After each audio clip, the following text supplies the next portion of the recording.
6 अगस्त 1945 Japan के Hiroshima में सोमवार की सुबह हुई थी, वैसे ही जैसे हर रोज़ हो रही थी। 8:15 थी, धूप निकल चुकी थी, लोग अपने दफ्तरों की ओर कदम बढ़ा रहे थे, बच्चे अपने स्कूलों में पहुंच चुके थे। तभी करीब 4 लाख की जनसंख्या वाले इस शहर के ऊपर आसमान में एक अमेरिकी B-29 फाइटर प्लेन दिखाई पड़ा। ये लड़ाकू विमान फिलीपींस के तिनियान द्वीप से उड़ा था और 6 घंटे बाद हिरोशिमा पहुंचा था। जब ये हिरोशिमा के ऊपर करीब 10 किलोमीटर की ऊंचाई पर था, तब इसमें बैठे मेजर टॉमस पेरेबी ने अपने सामने लगे लाल बटन को दबा दिया। बटन दबा और बम जमीन की ओर चल पड़ा। 43 सेकंड बाद जमीन से करीब 585 मीटर की ऊंचाई पर बम फट पड़ा।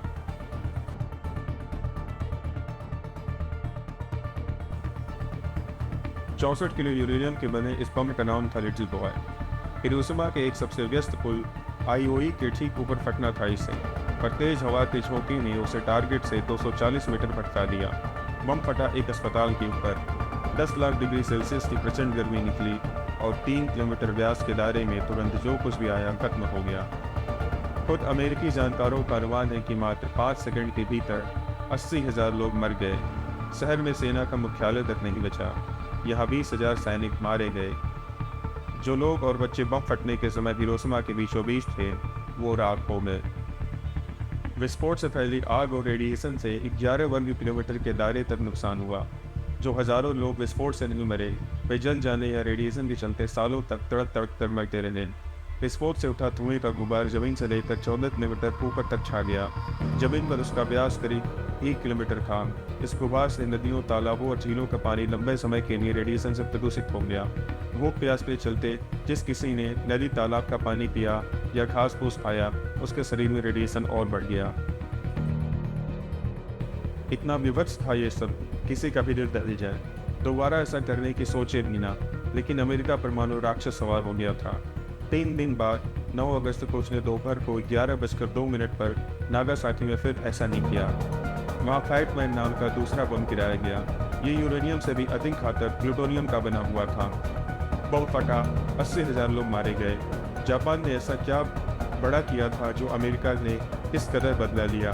क्या वाकई अमेरिका ने हिरोशिमा और नागासाकी पर परमाणु बम सिर्फ युद्ध खत्म करने के लिए गिराए थे, या फिर उसका मेन मकसद कुछ और ही था? तो दोस्तों, हिरोशिमा और नागासाकी पर जो हमला हुआ, क्या था उसके पीछे अमेरिका का असली मकसद? क्या सिर्फ युद्ध रोकना मकसद था या फिर कुछ और ही था? आज हम इस वीडियो में विस्तार से चर्चा करेंगे।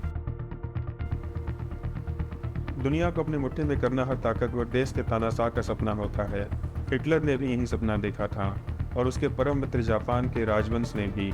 इनकी इसी महत्वाकांक्षा ने सेकेंड वर्ल्ड वॉर शुरू करवा दिया। पोलैंड से शुरुआत के बाद हिटलर ने ताव में आकर एक दिन 22 जून 1941 को सोवियत संघ यानी अब के रूस पर अटैक कर उसे छेड़ दिया। इधर जापान ने 7 दिसंबर 1941 को प्रशांत महासागर में अमेरिकी नौसैनिक अड्डे पर्ल हार्बर पर धुआंधार बमबारी कर दी। अमेरिका बौखला उठा और युद्ध में कूद पड़ा। शुरुआत में जर्मनी और जापान दोनों देश काफ़ी तेजी से आगे बढ़े। जर्मनी का यूरोप के एक बड़े हिस्से पर तो जापान का एशिया के प्रशांत महासागर के एक बड़े भूभाग पर कब्जा हो गया। लेकिन 1942 में हवाई के पास जापानी सेना की पराजय और 1943 में स्टालिनग्राद में जर्मन सेना की हार के बाद किस्मत का चक्का 360 डिग्री उल्टा घूम गया। अगले 2 सालों में जर्मनी की हार तय हो गई। अपने 56वें जन्मदिन के 10 दिन बाद 29 अप्रैल 1945 की रात को हिटलर ने बर्लिन के अपने बंकर में आत्महत्या कर ली। इसके 1 हफ्ते बाद जर्मन ने बिना शर्त आत्मसमर्पण कर दिया। पोट्सडम सम्मेलन शुरू होने से ठीक 1 दिन पहले 16 जुलाई 1945 को ट्रूमैन के पास अपने अधिकारियों का एक फ़ोन आया। बताया गया कि अमेरिका ने पहले यूरेनियम परमाणु बम का सफल परीक्षण कर लिया है। अब ट्रूमैन का आत्मविश्वास कहीं या तो घमंड 7वें आसमान पर था। उन्होंने तुरंत शिखर सम्मेलन में जापान को सीधी धमकी दे दी और कहा, अमेरिका की पूरी सैन्य ताकत का एक ही मकसद है, जापानी सेना का पूर्ण विनाश और उसका पूर्ण विध्वंस।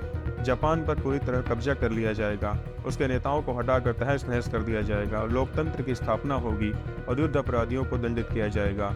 जापान को 4 मुख्य द्वीपों तक सीमित कर उससे हर्जाना वसूला जाएगा। जर्मनी से ही 25 जुलाई को अमेरिकी राष्ट्रपति ने अपने सेना के प्रमुख को आदेश दिया कि 3 अगस्त तक यूरेनियम बम लिटिल बॉय को गिराने की तैयारी कर ली जाए। जब ये आदेश आया तब अमेरिकी वैज्ञानिक एक दूसरा बम पैटमैन ने तैयार कर चुके थे, हालांकि उसका परीक्षण अभी भी बाकी था। इसके बाद जापान के 4 शहरों की लिस्ट तैयार हुई। पहली सूची में हिरोशिमा के अलावा कोकुरो, क्योतो, निगाता के नाम थे। नागासाकी अमेरिका के निशाने पर नहीं था, लेकिन अमेरिका के तत्कालीन युद्ध मंत्री स्टीवंस के कहने पर जापान की पुरानी राजधानी क्योतो का नाम संभावित शहरों की लिस्ट से हटाकर उसकी जगह नागासाकी का नाम शामिल कर लिया गया। स्टीवंस ने अपनी पत्नी के साथ क्योतो में कभी हनीमून मनाया था और वे नहीं चाहते थे कि वह मटियामेट हो जाए। अमेरिका के कुछ अफसर और वैज्ञानिक ऐसे भी थे जो परमाणु हमले के खिलाफ थे। इनमें से सबसे बड़ा नाम था अमेरिकी जनरल ड्वाइट आइजनहावर का और वैज्ञानिक लियो शिलाग का।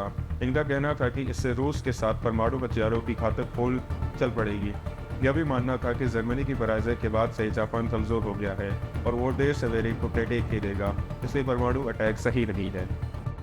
लेकिन अमेरिकी राष्ट्रपति ट्रूमैन का कहना था कि उन्होंने $2 अरब लगाकर इन बमों का विकास केवल शोकेस में रखने के लिए नहीं किया है। तर्क दिया कि इन बमों की मार से जापान जल्द ही आत्मसमर्पण कर देगा और अमेरिकी सैनिकों का कटना वरना बंद हो जाएगा। जुलाई 1945 में जापानियों ने ओकिनावा की लड़ाई में 12,500 अमेरिकी सैनिकों को मौत के घाट उतार दिया था और तब से पूरे प्रशांत महासागर क्षेत्र में करीब 70,000 अमेरिकी सैनिकों के मारे जाने की खबर आ चुकी थी। यही वजह था कि अमेरिका के ज़्यादातर अफसर अपने राष्ट्रपति की बात से सहमत थे। आखिरकार 6 अगस्त 1945 को हिरोशिमा पर यूरेनियम वाला परमाणु बम गिराया गया। उधर ये बम गिरने के 2 दिन बाद ही 8 अगस्त 1945 को रूस ने जापान के अधिकार वाले मंचूरिया पर आक्रमण कर दिया। इसके अगले दिन 9 अगस्त को अमेरिका ने नागासाकी पर दूसरा परमाणु बम गिरा दिया। इससे कुछ ही रोज बाद 15 अगस्त 1945 को जापान ने आत्मसमर्पण कर दिया। दोनों बमों को गिरने को लेकर अमेरिका ने दुनिया को यह तथ्य दिया कि बम गिराए बिना जापान आत्मसमर्पण नहीं करता।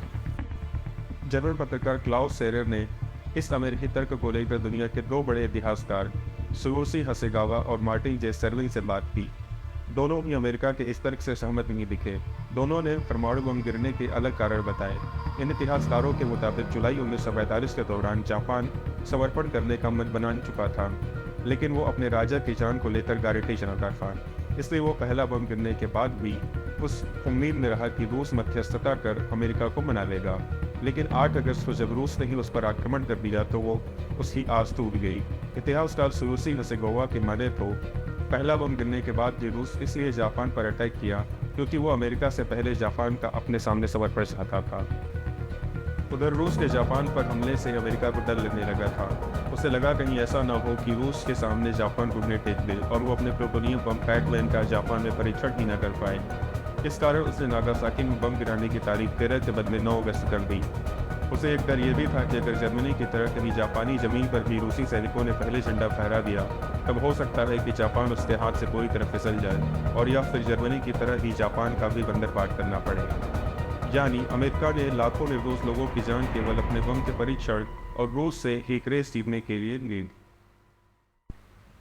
तो दोस्तों, आपको ये वीडियो कैसी लगी हमें कमेंट करके बताएं और अच्छी लगे तो अपने दोस्तों के साथ भी शेयर करें। वीडियो को अंत तक देखने के लिए धन्यवाद। आपका दिन शुभ हो।